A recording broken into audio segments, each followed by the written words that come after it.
Hello, dears, and welcome back to the channel Benidorm by Anna, and welcome back to the latest Benidorm news update. As usual, today we will start with the situation in terms of tourism. What is going on? What are the latest news? What new happened in our region? And then we'll continue with two more news plus the weather forecast. So make sure you stay tuned up until the end. First of all, as for the situation, you all know that we are in a peak season. It's mid-July right now. I cannot believe that 1.5 months of the calendar summer just vanished and disappeared somewhere.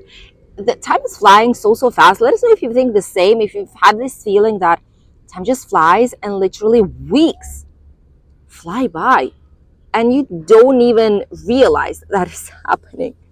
But there's quite a lot of tourism. It's not this feeling of overcrowded. It's not this feeling of, oh, we have a record amount of visitors this year. We've talked about it in the previous news update, and I definitely could agree with the increase in prices, and that is probably why there's less people. And obviously, it's still very hot. People who came here last year, they've experienced several heat waves in a very short amount of time. Thus, they just don't want to risk it any longer and prefer to come in different seasons, not in a peak one, at least not in July and August. And these ones are the most expensive ones as well. So for a lot of people, it's not actually worth spending such hardly earned money on it.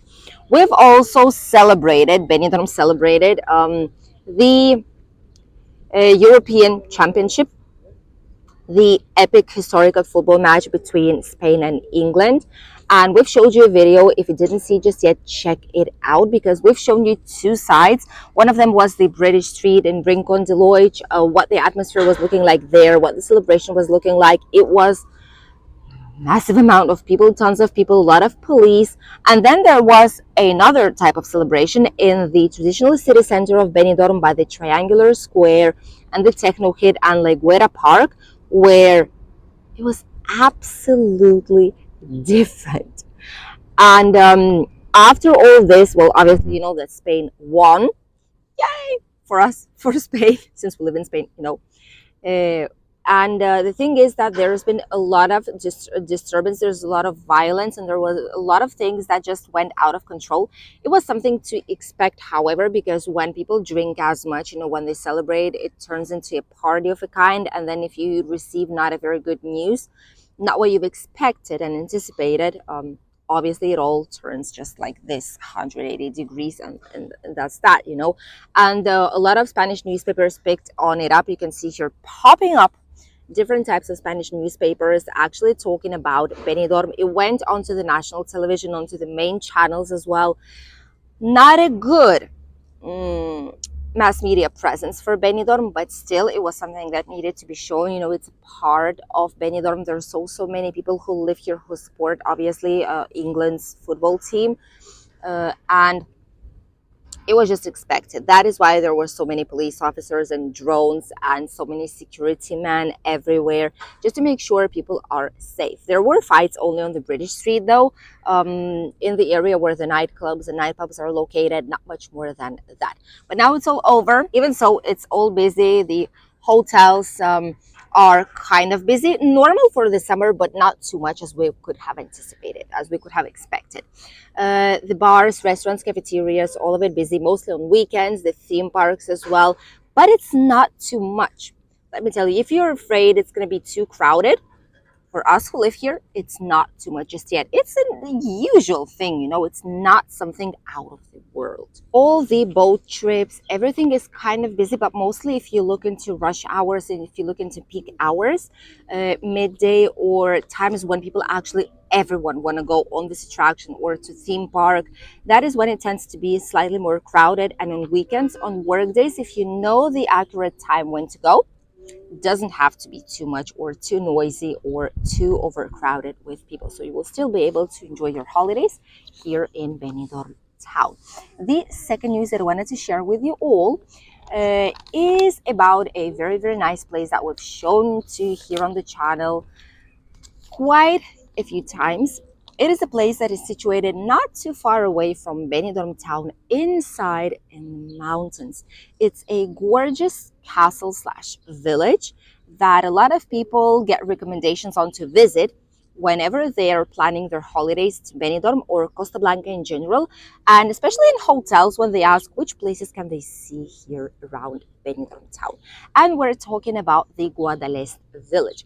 Gorgeous, gorgeous place, stunning views towards the Mediterranean Sea, towards the valley, the wine, the grape trees, the vineyard.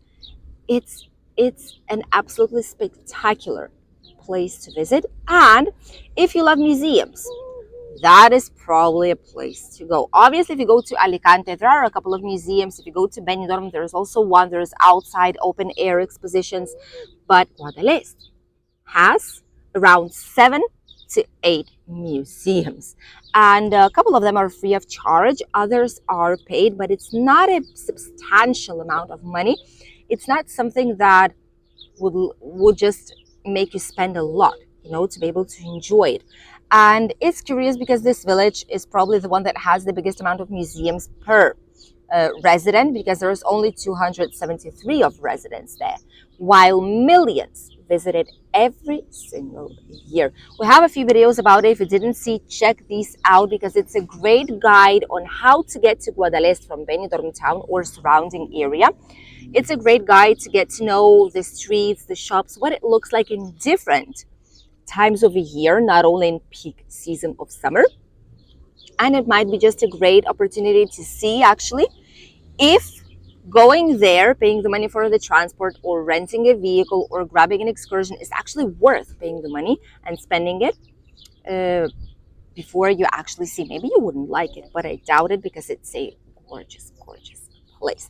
So there are 7 different museums, and some of them there is micro, miniatures, then there's macro, big, different types of objects and subjects that are way bigger than their actual size. There is a like a teeniest, tiniest bug, that cats get, like these small bugs, dancing on a bicycle, for example. That's in micro miniature museum. There are also children playing on the bone of fish, like on the fish bone. Imagine that, how carved it should be to able to see it. That is incredible. That is curious, but still art of a kind. Then there is museums of different curiosities. There were salt and pepper, bottle museum, but it closed down. There is also a medieval torture museum. There is a house, Casa de Ordoña, which is there is a medieval torture museum, which is kind of spooky and bizarre, but if you're into these things, just out of curiosity, out of interest on what it was looking like, you could actually get inside and get to know a lot about medieval times here in the area. There's also an authentic house that was like a senior house of those who kind of owned the village, who are the most important people, the most important family, the wealthiest family of the village. And then there's also a typical home that I absolutely love. It's like 18th century, if I'm not wrong, home that shows you how working class of back then was living, that they have on like the bottom. This wasn't free of charge, but they do accept donations to be able to preserve all this museum and continue being open. They have all the information in different types of languages. It's free of charge to visit. And on the bottom side, it's actually very interesting because you have a lot of objects, unique objects from that, original objects from that time, very, very well preserved. Shows you that on the bottom there were where animals were kept. The top floor is where they had like the kitchen, the living space, the bedroom. It was very modest house made practically in a cave inside of the mountain, carved in the mountain, which is very unique to this region, and it's definitely worth seeing. So if you love these type of museums, you can go to Guadalest. There are excursions that go, I think, once or twice a week from Benidorm, but these are like big buses, guided excursions. Then there is our private tours, if you want us to bring you down to Guadalest and show you around and let you know the story of this incredible village castle. And there's taxi. There is a public transport, but it runs only once or twice a day from Mediterranean Avenue through Rincon de Lodge, and it takes like more than an hour to get there. And then there's only once a day when it gets back. So if you miss it, you would need to grab a taxi probably to get here. And it takes about half an hour, 40 minutes drive, more or less, from Guadalest towards Benidorm. Depends where you go. So there's a lot of different options. Rent a vehicle for a day if you want to. That's also great because you will be able to stop whatever you want, explore, and then continue your way.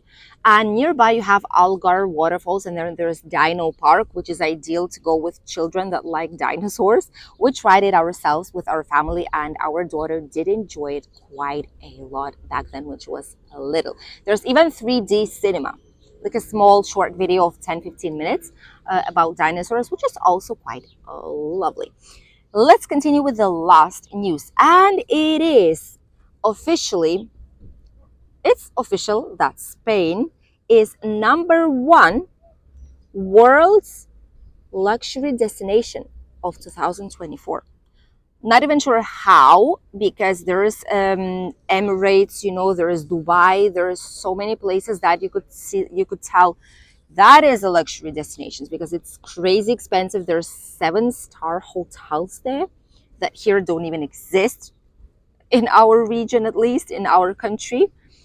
And Spain was chosen as this luxury destination. This is what we've been speaking about for quite some time here on the channel. Those who follow us for a long time, we've been mentioning every now and then that Benidorm and all our region is changing quite a lot, especially Benidorm town, we've noticed.